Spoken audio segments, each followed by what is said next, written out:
চার যুগের মধ্যে কলি হলো ধন্য। কেন? সত্য যুগের মানুষ পাপাচার, ব্যভিচার, দুরাচার, ছট, লম্পট, প্রবঞ্চক, যাই হোক, সত্যের মানুষের মুক্তি ছিল কিসে? ধ্যান করলে। ত্রেতার মানুষের মুক্তি কিসে ছিল? যজ্ঞ করলে।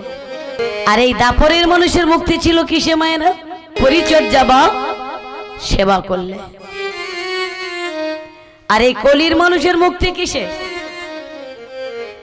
ধ্যানে নয়, যজ্ঞে নয়, সেবায় নয়,